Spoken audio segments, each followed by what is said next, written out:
초창기 때라 사람들이 신기한 거야. 자, 한국에 가야지 먹을 수 있는 치킨을 베트남에서 먹을 수 있다는 그런 거 하나 때문에 진짜 뭐 캄보디아에서까지 차 타고 오고.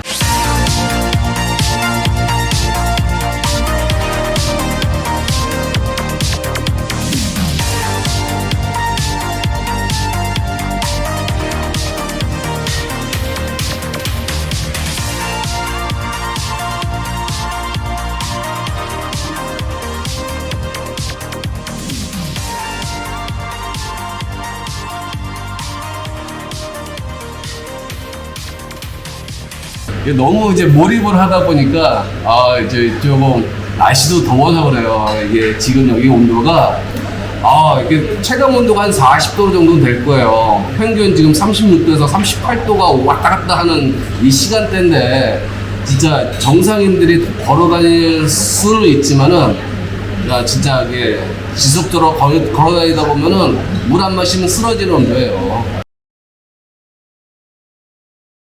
이 치킨도 제가 호치민 터미용에서 짜오치킨 운영하면서 짜오치킨이니까 치킨을 팔 수밖에 없죠. 근데 저는 치킨만 팔지는 않아요. 그러니까 이 치킨도 어떻게 보면 이제 K푸드에 들어가는 건데 이게 베트남 사람들은 치킨 상당히 좋아합니다.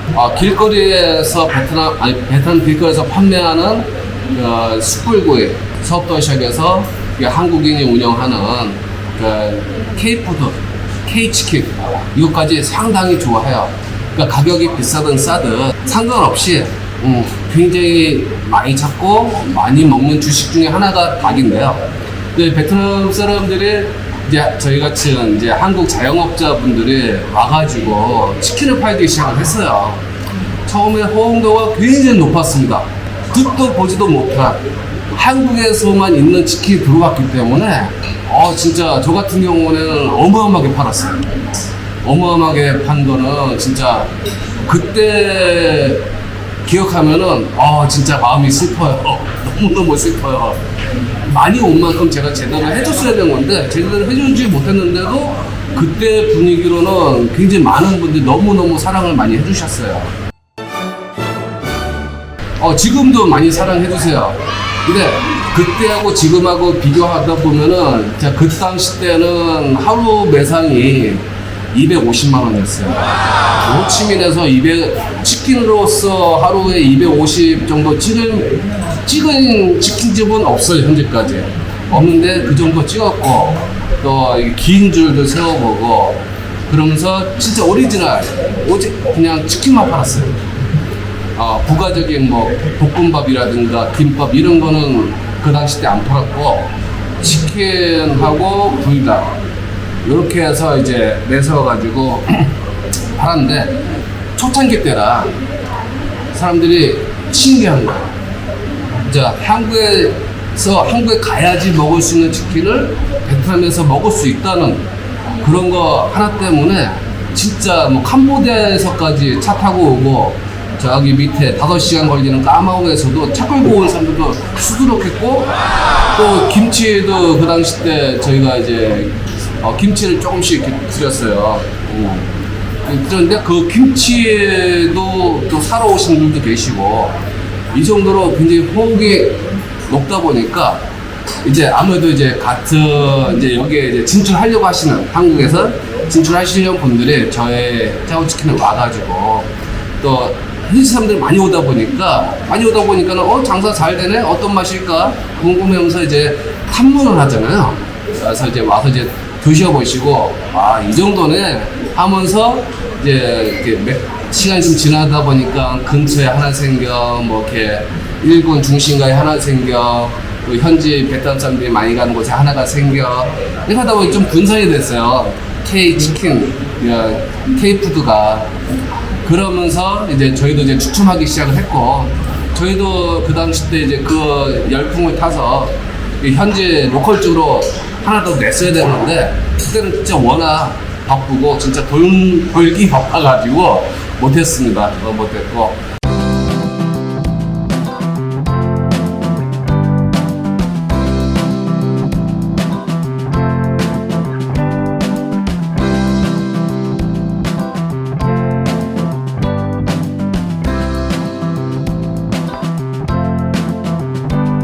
근데 지금에 와서의 이제 이 K치킨 그리고 K푸드는 그동안에 베트남 사람들이 많이 사랑해줬어요, 진짜. 그리고 한국 식당을 열자마자 베트남 사람이 들어간 건 아니에요. 그럼 왜냐면은 일단은 한국 분들이 여기 와서 지금 창업을 하게 되면 일단은 홍보가 안 되어 있는 상태예요. 그리고 그 앞을 지나가도 그 집에 뭘 파는지 궁금해하지 않아요.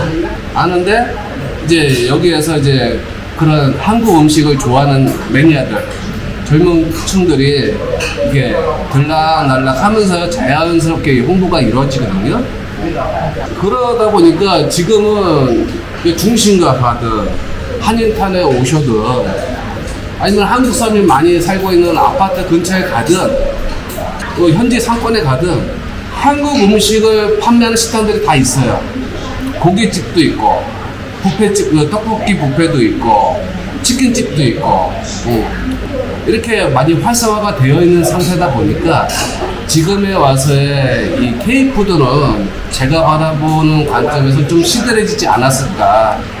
근데 저도 여기서 오래 살다 보니까 한국에 한 번씩 가끔 가다 이렇게 한 2년, 3년에 한 번씩 한국에 한 번씩 갔다가 와요.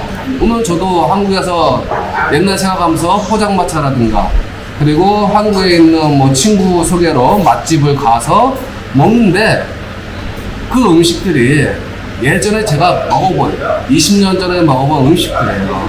그러니까 제가 저도 K푸드 치킨을 판매하면서도 좀 아쉬운 게 뭐냐면은 구독과 좋아요.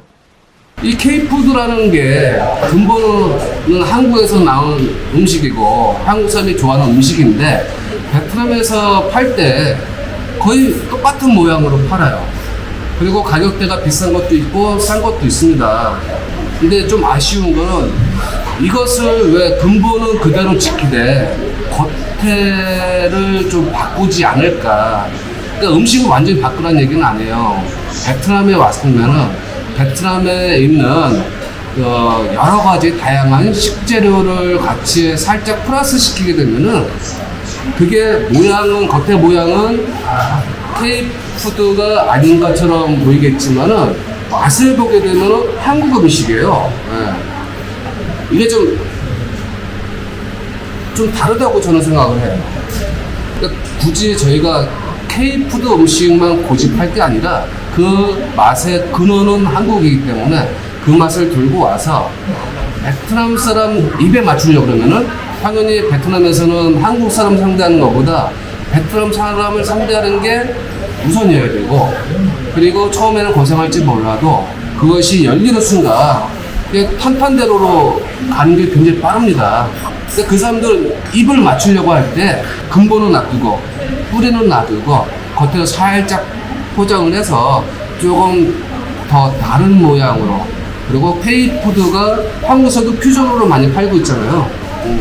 그런 다양한 K푸드가 형성이 돼서 들어와서 팔면은 그걸 접하는 베트남 사람들도 기존에 자기가 먹었던 비빔밥, 잡채, 떡볶이 여러 가지 한국에서 한국 음식을 봤을 때는 굉장히 많은 종류가 나오지만은 제가 살고 있는 베트남에서는 많은 생각을 못 해요.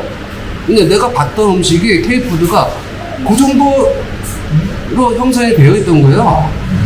근데 그거만 알지 다른 거 그런 관심도 없습니다, 솔직히. 그게 자기 입에 맞기 때문에 그걸 주로 찾았던 거지. 다른 음식, 생선 아주 모르는 음식을 갖고 와가지고 팔면은 여기서는 당연히 맛도 안 보겠죠. 자기가 모르는 음식이고 보지도 못한 음식이기 때문에.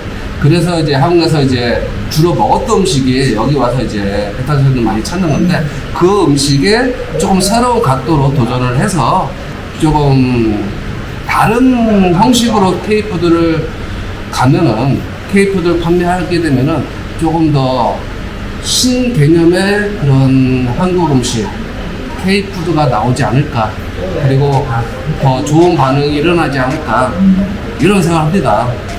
지금의 여기 진출하고 있는 한국 식당들이 로컬 지역에 베트남 사람들이 많이 가고 있는 로컬 상권에 가 있던 한국 사람이 많이 살고 있는 한인타운에 있든 한국 식당 가면은 그 음식이 거의 비슷해요. 맛은 다 틀리지만은 모양이 거의 비슷합니다. 그러다 보니까는 자기 입에 맞는 곳에만 가요. 근데 조금 색다른 음식이 아직까지 안 나오고 있다는 거죠. 그러니까 그런 부분이 좀 많이 아쉬워요. 예전에 2명이어서 뭐 한 마리를 먹었다.